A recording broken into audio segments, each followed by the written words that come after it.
Jazakumullahu khairan. SubhanAllah, you have heard youth have there. We have a lot of challenges with the youth, and now we are trying to address them here in the center. Now, SubhanAllah, the youth work has changed drastically. I started 10 years ago, Alhamdulillah, and the youth work was very different. The community was very different. I was in North Carolina at that time. The challenges were very different. This is before TikTok started. This was before Instagram was there. And SubhanAllah, Instagram came. The youth work changed a bit. Then COVID came, the youth work changed a bit. Then TikTok also at the same time came and youth work is changing. Every single day, wallahi, we're not kidding here, every single day there are new challenges that we're trying to address. Every single day there's new research that we're trying to get a hold of or doing it ourselves to address challenges of our youth today. And if you go home today, one thing I would like both of us to remember as Mass Youth Center, inshallah ta'ala, that the way we are approaching youth work is not kids come in, have a halaq and go home. That's not what we're trying to do. What we're trying to do is 5 years down the road, 10 years down the road, that they can live Islam in them. When Yaqeen Institute and many others have said 1 in 4 is not representing themselves as a Muslim. 1 in 4 youth. This statistic is not fake. I've dealt with the cases where the father, subhanAllah, is still to this day, does da'wah in prison, and the mom was the weekend school principal. And still, subhanAllah, Allah tested them with their son who is not Muslim anymore. This is a reality we're living today.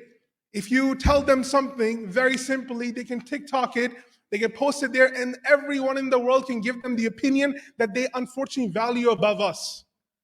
And it's very easy for them to do that.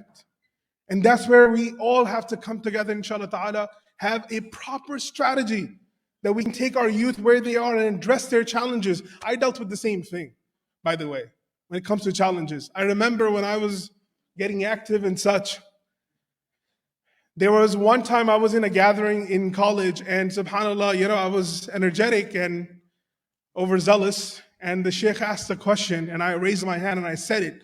And the sheikh was like, subhanAllah, this is not the correct answer. This is actually a fabricated hadith. And that source of that hadith is who? It's my household at that time. Unfortunately, their parents didn't know any better and the culture, whatever. Alhamdulillah, we don't blame anyone. It's just the way it is. But subhanAllah, as a child at that moment, with self-esteem issues and everything else, you know what I did? I blocked out my parents completely. I'm like, anything they have said to me cannot be trusted, and I don't want to be a joke in front of others. That is the reason I'm sharing this story is it's so crucial to say the right things, to tell them the right arguments. Because if you don't, they will put us into that circle and discard us. And if they discard us, who else are they going to listen to? Who else is there they can listen to? So, alhamdulillah, Allah has allowed us to, a lot of the institutions are working on it, FYI, and so many great works, Qalam, and many that Brother Marwan mentioned, and we're really proud, CARE. Everyone is doing such a great work, mass pace, and alhamdulillah, together, we will do great work together. And inshallah ta'ala, protect our generations now, ourselves, them, and inshallah ta'ala, our future generation. And part of that is the weekly calendar, though we can't see it, it's fine. Join our WhatsApp and we'll send it to you. We actually have a weekly programming based on what Sister May